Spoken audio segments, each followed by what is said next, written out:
আমি এখন মুক্ত, আমি এখন স্বাধীন। এটা স্বাধীন দেশে আমি স্বাধীন নাগরিক একজন।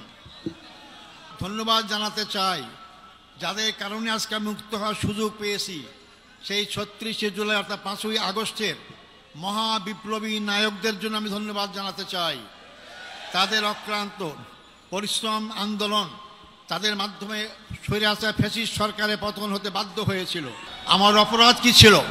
আমার অপরাধ ছিল ওমা নাকামু মিনহুম ইল্লা আন ইউমিনু বিল্লাহিল আজিজিল হামিদ, আল্লাহর প্রতি বিশ্বাস। আলহামদুলিল্লাহি রাব্বিল আলামিন ওয়াসসালাতু ওয়াসসালামু আলা সাইয়্যিদিল মুরসালিন ওয়া আলা আলিহি ওয়া সাহবিহি আজমাইন। আসসালামু আলাইকুম ওয়া রাহমাতুল্লাহ। আপনারা কি সবাই ভালো আছেন? আলহামদুলিল্লাহ। আমি প্রায় 14 বছর কারাগারে থাকার পর আজকে সকালে মুক্ত হলাম।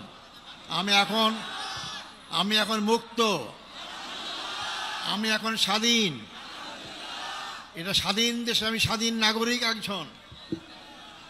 সম্মানিত ভাই ও বন্ধুগণ, যেহেতু আমরা রাস্তা বন্ধ করে এখানে সমাবেশ আয়োজন করেছি যাতে জনগণের কষ্ট না হয়, এবং আমি যেন তোমাকে নির্দেশ দিয়েছেন খুবই সংক্ষিপ্ত কথা বলার জন্য, আমি শুধু কয়েকটি বিষয় আপনাদের সামনে কথা বলবো।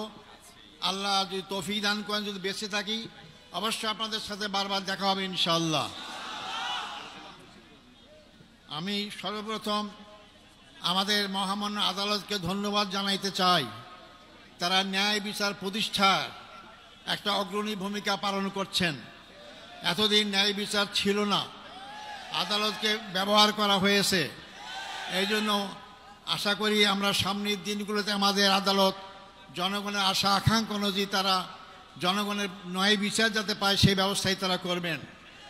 আমি ধন্যবাদ জানাতে চাই আমার মামলায় যে সমস্ত আইনজীবী নিয়োগ করা হয়েছিল, আমি যতদূর পত্র পত্রিকার মাধ্যমে জানতে পেরেছি, পড়তে পেরেছি, তো অত্যন্ত সাবলীল সুন্দর যুক্তি উপস্থাপন করার মাধ্যমে আমার মামলার অসারতা দুর্বলতা সমস্ত কিছু প্রকাশ করতে পেরেছেন।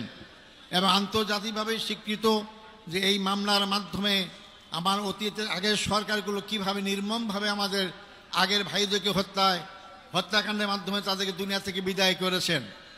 সম্মানিত ভাই বন্ধুগণ, আমি এরপর ধন্যবাদ জানাতে চাই যাদের কারণে আজকে মুক্ত হওয়ার সুযোগ পেয়েছি। সেই ৩৬শে জুলাই অর্থাৎ ৫ই আগস্টের মহা বিপ্লবী নায়কদের জন্য আমি ধন্যবাদ জানাতে চাই। তাদের অক্লান্ত পরিশ্রম আন্দোলন, তাদের মাধ্যমে স্বৈরাচার ফ্যাসিস্ট সরকারের পতন হতে বাধ্য হয়েছিল।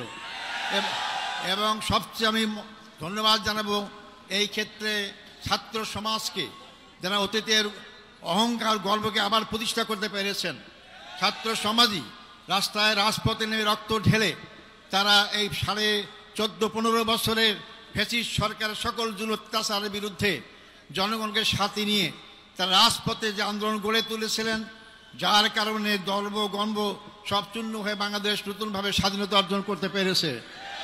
আমি ধন্যবাদ জানাতে চাই ছাত্র, যুবক, শিক্ষক, সকল পেশাজীবী, সকল নারী পুরুষ, এমনকি শিশু বাচ্চাদেরকেও আমি দেখেছি তারা রাজপথে সেদিন নেমে এসেছিল। সবাইকে আমি ধন্যবাদ জানাতে চাই। আমি ধন্যবাদ জানাতে চাই আমাদের দেশপ্রেমিক সেনাবাহিনীকে, যারা জনগণের পক্ষ না নেওয়ার কারণেই আজকে আমরা এই অবস্থা আসতে সক্ষম হয়েছি। সম্মানিত ভাই ও বন্ধুগণ, আমি ধন্যবাদ জানাতে চাই। আমি দেখেছি, আমাকে বলেছে আমার মুক্তির জন্য আমি একজন নগণ্য ব্যক্তি। অনেকে রোজা রেখেছেন, অনেকে সিয়াম পালন করেছেন, অনেকে মানত করেছেন। আমি তাদেরকে ধন্যবাদ জানাতে চাই। হয়তো ওটা ইসলামী আন্দোলনকে মহব্বত করার কারণেই, ইসলামীদেরকে ভালোবাসার কারণেই, এটা অবশ্যই তারা ধন্যবাদ পাওয়ার যোগ্য। আল্লাহ তাকে উত্তম যাজা দান করুক। সম্মানিত ভাই ও বন্ধুগণ, আমি স্মরণ করছি অত্যন্ত দুঃখ বেদনা ভারাক্রান্ত হৃদয় যারা আমার নেতা ছিলেন, সেই নেতাদেরকে অন্যায়ভাবে হত্যা করা হয়েছে, জুডিশিয়াল কিলিং করা হয়েছে তাদেরকে। আমাদের শ্রদ্ধেয় নেতা বাংলাদেশ জামাত ইসলামীর আমির শহীদ মৌলানা মতিউর রহমান নিজামী, আমাদের শ্রদ্ধেয় নেতা জনাব শহীদ আলী হাসান মোহাম্মদ মুজাহিদ, আমাদের শ্রদ্ধেয় নেতা জনাব মোহাম্মদ কামারুজ্জামান, আমাদের শ্রদ্ধেয় নেতা জনাব মোহাম্মদ আব্দুল কাদের মোল্লা, আমাদের শ্রদ্ধেয় নেতা জনাব মোহাম্মদ আব্দুল কাদের মোল্লা। এরপরে সবচেয়ে দুঃখজনক হচ্ছে যে আমাদের সবার শ্রদ্ধার পাত্র, সারা দুনিয়ায় পরিচিত আন্তর্জাতিক খ্যাতিসম্পন্ন আলেমুদ্দিন হযরত মাওলানা দেলাওয়ার হোসেন সাঈদীকে বিনা চিকিৎসায় হত্যাকাণ্ডের ষড়যন্ত্র হত্যা করা হয়েছে। আমি এটাকে সবাইকে স্মরণ করছি। সাথে সাথে আমি স্মরণ করতে চাই আমাদের শ্রদ্ধেয় নেতা মীর কাসেম আলী সাহেবকে। তাকেও সর্বশেষ তার ছেলেকে গুম করা হয়েছে, দেখতে চেয়েছিলেন, তাকেও দেখতে দেওয়া হয় নাই, তাকে ফাঁসির কাছে ঝুলিয়ে তাকে হত্যা করা হয়েছে। আমি সাথে সাথে জাতীয়তাবাদী দলের নেতা জনাব সালাউদ্দিন কাদের চৌধুরীকেও ফাঁসির কাছে ঝুলানো হয়েছে, আমি সেটাও আমি স্মরণ করতে চাই।